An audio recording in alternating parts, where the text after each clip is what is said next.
ஆச்சி மசாலா எந்த சமையலும் ருசி தேடும் ரகசியம் 20 ரூபாய். இதுல வந்து 1900 கோடின்னு சொல்லும் போது எவ்வளவு சார் கமிஷன் அவங்களுக்கு போயிருக்கும்?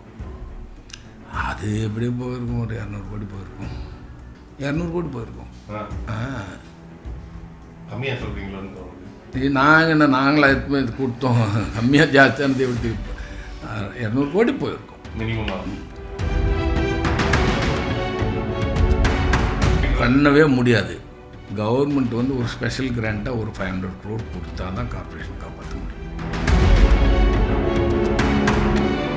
தமிழ்நாட்டில் கடந்த காலங்களில் வீட்டுமனை விற்பனைக்கான லே அவுட் அனுமதியை பெற ஆண்டு கணக்கில் காத்திருக்கும் நிலை இருந்ததாகவும், ஆனால் இப்போது விண்ணப்பித்து 27 நாட்களுக்குள் அனுமதி கிடைப்பதாகவும் கட்டுமானத்துறையினர் தெரிவித்துள்ளனர்.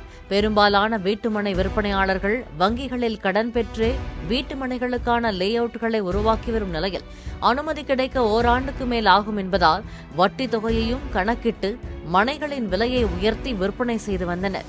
தற்போது டிடிசிபி அனுமதி உடனடியாக கிடைப்பதால் வீட்டு மனைகளின் விற்பனை விலை சதுர அடிக்கு 100 ரூபாய் முதல் 200 ரூபாய் வரை குறையக்கூடும் எனவும் அவர்கள் தெரிவித்துள்ளனர். இதுல நிறைய வந்து கார்பரேஷன்ல தேவையில்லாத டெண்டர்ஸ் நிறைய விடுறாங்க, ஓவர் டெண்டர் விடுறாங்க அப்படின்ற ஒரு குற்றச்சாட்டு இருக்கு. அதை நீங்க எப்படி சார்? எப்படிங்க தேவையில்லாம டெண்டர்? இப்ப வந்து இது ஒரு பாத்வே நல்லா இருக்கும், இல்ல ஒரு பஸ் ஸ்டாப் வந்து நல்லா இருக்கும், அது இன்னும் இருக்கிற மாதிரி நாட்கள் இருக்கு, ஆனாலும் அதை வந்து ஓவர் ரேட்டட் பண்ணி திரும்ப வந்து அதை இது பண்ற மாதிரியான டெண்டர்ஸ் எல்லாம் அதிகமாக. அதெல்லாம் தான் பழைய ஆட்சியில் நடந்தது. ஒரே இடத்துல 3 பஸ் ஷெல்டர் இருக்கும், ஒருத்தன் கூட இருக்க மாட்டான் அதில். புரியுது. 3 பஸ் ஷெல்டர் இருக்கும், 2 பஸ் ஷெல்டர் இருக்கும்.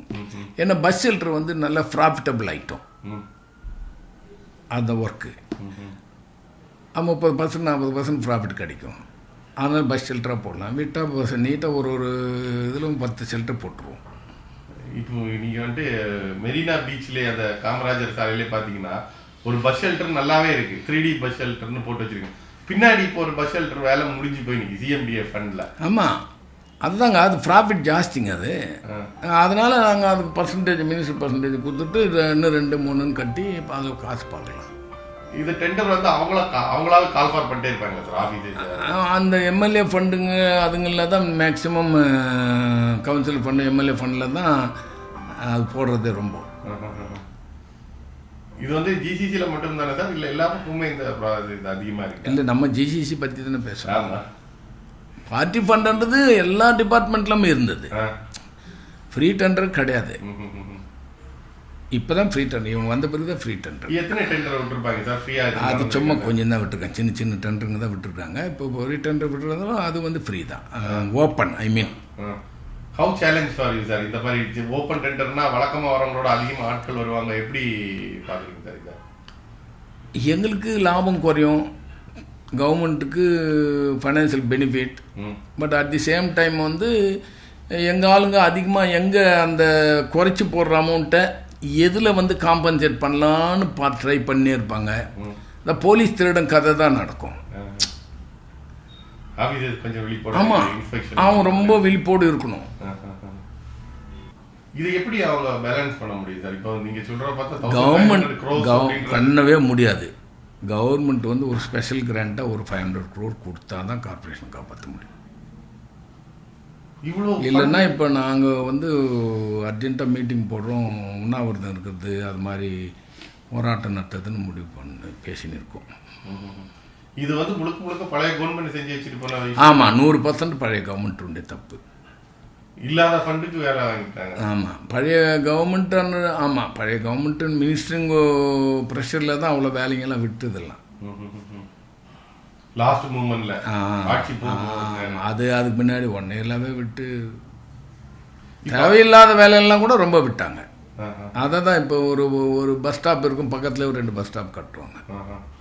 அது தேவையில்லாத தானே. ஆமாம். இப்போ இதில் வந்து 1900 கோடின்னு சொல்லும்போது எவ்வளவு சார் கமிஷன் அவங்களுக்கு போயிருக்கும்? அது எப்படி போயிருக்கும், ஒரு 200 கோடி போயிருக்கும். கன்சர்ன் டிபார்ட்மெண்ட்ல இதுக்கு 200 கோடி போயிருக்கும். கம்மியாக சொல்கிறீங்களோன்னு தோணுது. இது நாங்களாக எதுவுமே இது கொடுத்தோம், கம்மியாக ஜாஸ்தியானது எப்படி 200 கோடி போயிருக்கும் மினிமமாக.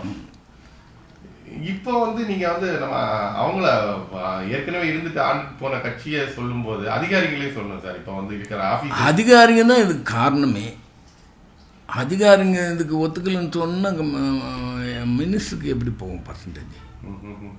இந்த கண்டிஷன் எல்லாம் போட்டால் தான் எங்களை கட்டுப்படுத்த முடியும். இப்போ இருக்கிற அதிகாரிங்க எப்படி சார் இருக்காங்க? இப்போ ஏற்கனவே இருந்த அதே அதிகாரிங்க தான். அவங்களுக்கு இப்போ வந்து மேலேருந்து அவங்களுக்கு ப்ரெஷர் கிடையாது. இப்போ இருக்கிற அதிகாரிங்களுக்கு போன ஆட்சியில் இருந்த மாதிரி மேலே மினிஸ்டர் ஆஃபீஸ்லேருந்து கவர்மெண்ட்லேருந்து ப்ரெஷர் கிடையாது. அதனால் இப்போ இவங்க வந்துட்டு ஓப்பன் டெண்டர். இவங்க நல்லா ஜென்யூனாக இருக்காங்க, அப்ரோச்சபிளாக இருக்காங்களா சார்? முன்னாடியெல்லாம் ஒரு டெண்டர் கால் பண்ணால் கொஞ்ச நாளைக்கு வந்து ஆளே பிடிக்க முடியாது, ஓப்பன் பிடிக்கிறப்போ அது வந்து இந்த சர்டிஃபிகேட் வாங்கிறதுக்கு தான் பிடிக்க முடியாது. Site visit certificate, machinery certificate எல்லாம் அவர்கிட்ட வாங்கணும் இல்லையா? அதனால் அவர் அந்த டெண்டருக்கு முன்னா நாள் வரைக்கும் அவர் கிடைக்க மாட்டார். டெண்டருக்கு முன்னா நாள் அங்கேருந்து மேலேருந்து லிஸ்ட்டு வந்துடுச்சுன்னு சொன்னால் அவர் கிடைப்பார். அன்றைக்கி வந்து அவர்கிட்ட போய் மேலேருந்து வந்தபடி வாங்கிட்டு போட்டுருவோம். கவர்மெண்ட் வந்து இவ்வளோ நாள் ஆச்சு சார். இவ்வளோ நாளில் எவ்வளோ டெண்டர் போயிருக்கணும், எவ்வளோ போயிருக்கு, எவ்வளோ க்ரோஸ் ஆஃப் டெண்டர் போயிருக்கு சார் ஒர்க்கு? இல்லை, இப்போ பட்ஜெட்டே இப்போ தானே வரப்போகுது. பட்ஜெட்டில் ஃபண்ட்ஸ் ப்ரொவிஷன் பண்ணால் தானே உங்களுக்கு டெண்டர் கூப்பிட முடியும். யூஸ்வலாக வந்து பிப்ரவரி மார்ச்சில் பட்ஜெட் ஆகிடும். இப்போ இந்த எலெக்ஷனால் ஒன்ஸ் இன் 5 years இந்த மாதிரி ப்ராப்ளம் வரும். எந்த சமையலும் ருசி தேடும் ரகசியம் 20